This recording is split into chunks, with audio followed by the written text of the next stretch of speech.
नमस्कार मित्रांनो, तुम्हाला माहिती आहे का आता या वर्षीचा एक लास्ट सिनेमा रिलीज झालेला आहे ज्याचं नाव आहे बेबी जॉन. हो. हा जेव्हा ट्रेलर आला तेव्हा या मूवीची खूप चर्चा झाली किंवा याच्या ट्रेलरची खूप चर्चा झाली. लोकांना असं वाटलं की वरुण धवन हे कमबॅक करणार आहेत. कारण का करणार नाही ना. याचे डायरेक्टर माहिती का तुम्हाला कोण आहे? याचे डायरेक्टर आहेत ऍटली. ऍटली म्हटलं की तुम्हाला माहिती आहे, खूप चर्चित डिरेक्टर आहेत. इंडस्ट्रीचे सर्वात लहान डिरेक्टर म्हणून यांना ओळखलं जातं. यांनी आतापर्यंत 1000 कोटीपर्यंतचा बिझनेस करून दिलेला आहे काही मूवीला. बरोबर. तर सध्या चर्चा चालली आहे बॉलिवूडमध्ये बेबी जॉन मूवीची. सगळ्यांना असं वाटलं की बॉलिवूड कमबॅक करेल, पण मला नाही वाटत की बॉलिवूडने 2024 मध्ये काही कमबॅक केले. कारण शाहरुख सरांची मूवी आल्यानंतर बॉलिवूडमध्ये कुठली मूवी चाललीच नाहीये. आणि बॉलिवूडचे असं वाटतं की बॉलिवूडचे दिवस पण खराब आलेले आहेत. हो. कारण याच्यामध्ये जर शाहरुख सरांचे जर मूवी चालतात, आमिर सरांची मूवी चालतात आणि सलमान सरांची मूवी चालतात, पण तुम्हाला माहित आहे बॉलिवूडचे हे सर्वात मोठे स्टार आहे. पण मला सांगा, आता बॉलिवूडच्या मोठ्या स्टार लोकांना सुद्धा मूवीचे रिमेक करतायत, कारण बॉलिवूडकडे स्टोरी नाही का असं वाटत आहे.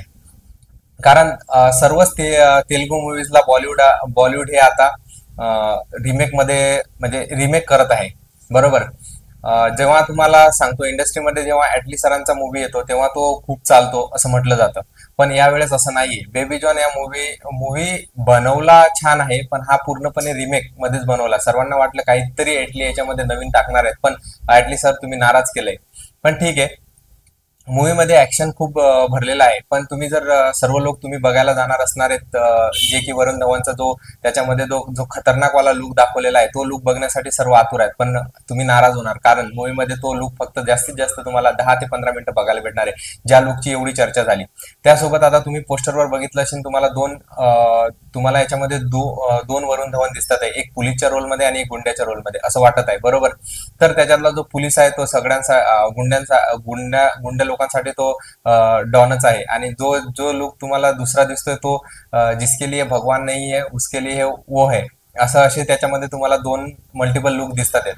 पण मला सांगा, याच्यामध्ये एक तुम्हाला मुलगी दिसते, छोटी मुलगी, जो की एक वेगळाच ज्यामध्ये एक वेगळाच रोल वरुण धवन करत आहेत. बरोबर. तर त्या मुलीच्या मागे किंवा ती आहे बेबी जॉन. त्या मुलीच्या मागे आता एवढा मोठा बॉलिवूडचा ऍक्टर टायगर श्रॉफ यांना ज्या रोलमध्ये त्याच्यामध्ये टाकलंय, तर त्यांना त्यांना का खून करायचा हे तुम्हाला थिएटरमध्ये जाऊनच बघावं लागेल. ही एक वेगळी गोष्ट आहे. हा. आता याच्यासोबत तुम्हाला सांगतो, बेबी जॉन मध्ये जर तुम्हाला रोल बघायचा असेल, पोलीसच्या याच्यामध्ये जर कोणाला बघायचं असेल, तर ते तुम्ही राजपाल यादवांना बघू शकता, जे की स्टार्टिंगलाच तुम्हाला एक त्यांच्यामध्ये एक छोटस कन्व्हर्सेशन रोल आहे राजपाल यादवांचा. तुम्ही वरुण धवनपेक्षा बी जास्त चर्चा तुम्ही राजपाल यादवची करणार, आणि त्यांच्याच रोलची सध्या चर्चा चालू आहे बॉलिवूडमध्ये. कारण त्यांनी एक हवलदारचा छोटासा रोल केलाय, पण तो जो रोल केलाय ना, तो बघून तुम्हाला थोडं वेगळं वाटेल. हो. त्याच्यासोबतच आता तुम्हाला सांगतो, शाहरुख सरांना जे इंट्रोड्यूस केलं होतं ऍटलीने, जे ऍक्शन म्हणून, ते तुम्ही सगळ्यांनी बघितलं असेल. आता हो, त्याच्यासोबत बॉलिवूड नवीन एक मूवी घेतोय, आणि याच्यामध्ये एक कॅमिओ आहे छोटासा सलमान सरांचा. पण त्या कॅमिओन तुम्हाला असं वाटत असेल की सिकंदर कुछ तो 2025 में करके दिखाएगा. हो, सिकंदर मूवी मध्ये सलमान सरांचा सिकंदर मूवी रिलीज होतोय, आणि या कॅमिओ मधून तुम्हाला कुठंच वाटणार नाही, हा, स्टोरीला कुठं धक्का लागणार नाही या कॅमिओ मध्ये, हे त्यांनी काळजी घेतलेली आहे. स्टोरी एकीकडे आणि सलमान आणि वरुण धवनचा कॅमिओ एकीकडे आहे. तर मला असं वाटतं काहीतरी धडाकेबाज सिकंदर घेऊन येणार आहे सलमान सर. पण असं काय झालंय की बॉलिवूडला सर्वच मूवींमध्ये म्हणजे, आता तुम्ही जर आमिर सरांचं जरी घेतलंय, तर आमिर सरांनी सुद्धा रिमेक केलाय एका मूवीचा, जे की चालत नाहीये. बॉलिवूडला काहीतरी हटके आणायचं आहे, पण बॉलिवूड आणू शकत नाही. हो. त्याच्यासोबतच आता तुम्हाला माहिती असेल, एक ट्रेलर रिलीज झालेला आहे ज्याची आपल्याला खूप जास्त उमेद आहे, जो की सोनू सूद सरांचा आहे, फतेह म्हणून. या ट्रेलर पासून पण सर्वांना उमेद आहे. पण या मूवीमध्ये बेबी जॉन्स मध्ये तुम्हाला सांगतो, तुम्ही सर्वांनी थेरी हा मूवी बघितला असेल, जो की युट्यूबवर तुम्हाला सगळीकडे अवेलेबल आहे.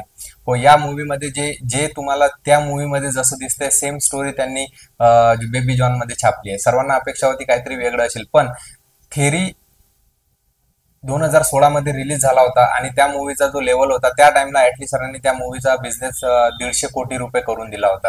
तरी सर्वांना अशी अपेक्षा होती की ऍटली सर काहीतरी या मूवीमध्ये वेगळं काहीतरी भरतील.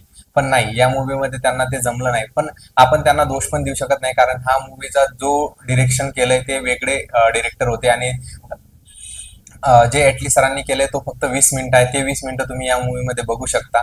आणि या मूवीला जर आपण बघायला गेलं तर 2.5 स्टार असं देऊ शकतो, कारण या मूवीमध्ये वरुण धवनची जी ऍक्टिंग आहे ती असं वाटलं होतं कुठंतरी ढिंचाक असणार, पण ती ढिंचाक नसून त्यांना वेगवेगळ्या रोल्समध्ये ते काम करावं लागलंय. आणि त्याच्यामध्ये असं एवढी एनर्जेटिक असा रोल नाही, जे तुम्ही ट्रेलरमध्ये बघितलं तेवढा एनर्जेटिक रोल या वरुण धवनचा मूवीमध्ये पूर्ण दिसत नाहीये. म्हणून मला नाही वाटत की हा मूवी कुठंतरी तुम्ही बघून पैसे वेस्ट घालवले पाहिजे. पण या वर्षीचा लास्ट मूवी आहे आणि बॉलिवूडला या मूवी नंतर 2024ला बाय बाय बोलायचं आहे आणि काहीतरी नवीन घेऊन यायचंय. तर मला असं वाटतं की एंट्री सिकंदर पासून होईल असं वाटत आहे. कारण या वर्षी जर तुम्ही बघायला गेलं तर याच्यापेक्षाही तुम्ही जर बघायला जासाल तर वरुण धवनच्या मूवीला जास्त थिएटर म्हणजे लोक पसंत करत नाही. जास्त बुकिंग जर बघितली तुम्ही तर पुष्पा 2 ला बुकिंग आहे, कारण पुष्पा 2 चा आज जवळपास नाही म्हटलं तरी 21वा दिवस असून रिलीज होऊन 21वा दिवस आहे आणि आज पण पुष्पाचे तिकीट फुल आहेत. पुष्पा 2 ची एका दिवसाची म्हणजे पुष्पा 2 ची सध्याची जरी पकडली एक दिवसाची कमाई, हे बॉलिवूड एक दिवस पण म्हणजे न्यू रिलीज असून सुद्धा एक दिवस बी कमवू शकत नाहीये. म्हणजे किती खंतची गोष्ट आहे बॉलिवूडसाठी. चांगला कंटेंट आणतील तरच चांगलं काहीतरी कमवतील, नाही तर काही नाही. तर आता या मूवीमध्ये बघायला गेलं तर सिनेमॅटोग्राफी ही त्यांनी एकदम चांगली केलेली आहे. ऍक्शन सीन्स सुद्धा आहेत, पण याच्यामध्ये कुठंतरी आपल्या वरुण धवनची एनर्जी कुठंतरी कमी पडते. आणि तेच तुम्ही बघायला गेलं तर वरुण धवनला जरी कितीही चांगलं रिलीज करण्याचा प्रयत्न केला तरी वरुण धवन करू शकत नाही. पण हा मूवी ठीक आहे, थोडाफार वन टाइम बघू शकता असा मूवी हा झालेला आहे. मी तर म्हणतो तुम्ही वन टाइमच बघू शकता हा मूवी, त्याच्यानंतर पुन्हा हा मूवी बघण्यासारखा नाहीये. म्हणून आपण या मूवीला आता फक्त 2.5 स्टारच देऊयात. कारण थोडंफार 1 स्टार याच्यासाठी दिलाय आपण, कारण त्यामध्ये थोडे जे ऍक्शन सीन्स आहेत आणि जे 20 मिनिटाचा जो सीन आहे तो बघण्यासारखा, जे 20 मिनिटं जी मूवी आहे ती बघण्यासारखी आहे. त्यानंतर फर्स्ट हाफ मध्ये तुम्ही तर पूर्णपणे बोर होसाल. सेकंड हाफ पासून मूवी तुम्हाला चांगला वाटायला सुरुवात होईल.